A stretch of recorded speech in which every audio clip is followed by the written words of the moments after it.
You know I got my little friends with me. Whoa, Miles. Get up there. Nick Sirianni has brought a family atmosphere to Philadelphia. You didn't wear a jersey? You're being really good. You don't ever like this. You want to say anything? You want to say go Eagles? Go Eagles! It is the only way this coach knows. When your life is coaching and family, it's only natural that the two worlds collide. Right, and get the lead and put them behind. Taylor, stop it. 1, 2, 3, and then reset your feet when you get here. There you go. Coaching is the Sirianni family business. Nick's two older brothers are coaches by trade.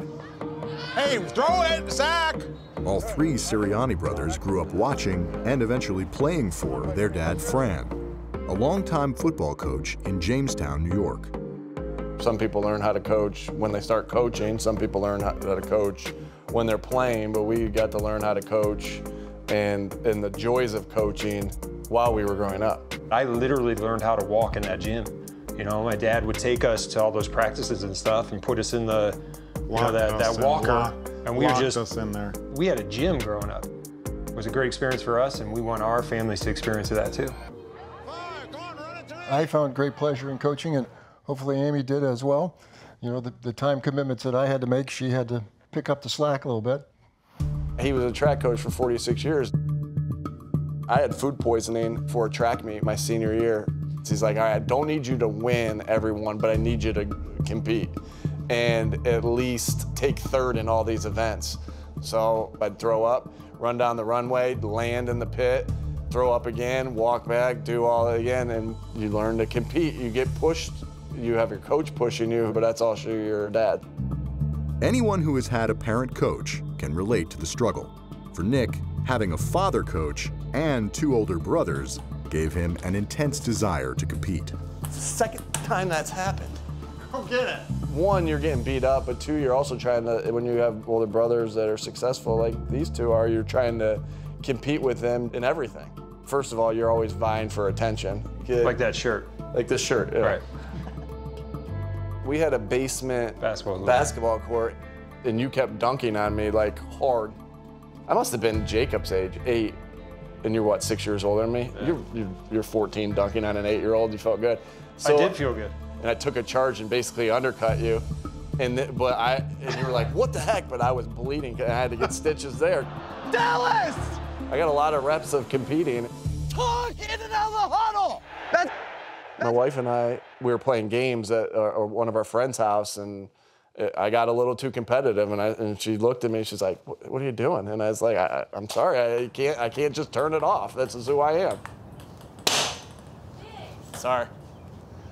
That happens when you're raised in a competitive household and with competitive people. Sirianni's competitive nature led to a successful playing career at Division III Mount Union. Hey, we're just gonna keep running. Then a quick rise through the coaching ranks. He wants a screen just to get going again, too. Right here? Yeah. The Eagles offered him their head coaching job 5 months before he turned 40. Terrible release. Your brother's the head coach of the Eagles. No, he's not. I mean, I found out on a Bleacher Report. I didn't tell you first? No. I asked you to tell me, and I found out out on a Bleacher Report. I'm like, no, he's not. Well, you called us and said, Dad, I think I'm really going to get this job. I remember that. Yeah. And we kind of thought, sounds good, but I hope he's not disappointed. Yeah. Coach, welcome to Philadelphia. We'll get started with your opening remarks, and then we'll go ahead and open it up to questions. Your first press conference wasn't your most shining moment. What were you guys thinking when you saw him out at the first press conference? Yeah, what were you guys thinking? You don't remember? I kind of yelled at you. Well, not yelled at you. I'm like, what are you doing? Why? You're like, I was nervous. You take a little bit of each coach that you've been around, and you make yourself out of that. You take the good, you take the bad, and you make the best out of the best out of you from those people. I think you did great, Nick. Thanks. Yeah, again. There you go. Next thing that's very important to me is that we build a smart football team. A lot of people do come back to that first press conference. I'm like, guys, I mean, for the last 15 years, I've been, working to be a football coach, not in the media. The first part of being smart is knowing what to do. Yeah, okay, it didn't go as planned. Like, it didn't go, I didn't get my words out the way I wanted them to get them out. But that's the culture you want to have is, hey, I didn't do good enough here. how do I make it better? Sirianni shook off his opening press conference and created a winning environment almost immediately. Let's go end it. This is what we live for right here. The New York Times wrote, "He has become the embodiment of the Philadelphia sports fan. Boastful, brash, trash-talking, and perhaps most important, not caring who doesn't like it." Go home! Go home! I think he trash-talked his brothers, you know, a lot. I don't trash talk. No one's trash talk. I don't trash talk now. No. I'm not trash talking. I'm yelling at the ref and trash talking is a completely different thing. Are you kidding me? It's a screen. The ball's out of his hands. He's 8 yards off. That's freaking terrible. And they got a hard job. I shouldn't even yell at them. So It was a good call. It was a good call. Now, he was bad. My dad was bad. I remember you yelling at officials. I'm trying to counter, like the way I got brought up. I've been known to question a few calls here and there. People can read through you if you try to act like someone that you're not. Get off the field! This guy's fake. You're going to see that right away. So just be who you are. Like I tell people back home when they ask. Like, he's authentic. You're authentic. That's who you are. That's what we're proud of, that you're still the same guy from Jamestown, Southwestern. Proud of that. Thanks. You're welcome. So the emotions of Nick Sirianni, the tears, second-year head coach, and he's got his team in the Super Bowl. They put it up on the screen. Yeah, I just started losing it. Like, the whole row is like crying, and then my daughter's like, "What?" I'm like, "Are you okay?" She's like, "Dad, I've never seen you cry like that." You know, whether you were an NFL coach, college coach, high school coach, there's something about the national anthem to start a game. To see that moment on the national stage was pretty emotional for all of us. You worked really hard to get to that moment, and it was just like, man, you're here. It just overwhelmed you a little bit. A family of coaches understands the emotions, the thrill of being there, and the agony of coming up short.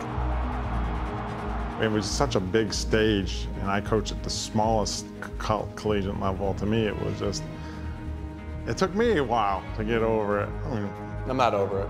We'll use this to motivate us. We'll use this pain. We'll use this failure to motivate us so we can make it a strength. You know, I talked to you, the Monday after the game, and I was taking it really hard, and you were like, "You know what, we're gonna get back to work." Compete! Let's go, compete! Competitors don't always win, but competitors always compete. You can't look back. You can't look too far ahead. You're climbing a mountain, and if you look too high up on that mountain, you can slip. So it's just 1 foot at a time, 1 step at a time. Just keep climbing. Just keep climbing. Enjoy every day and work to get better every day.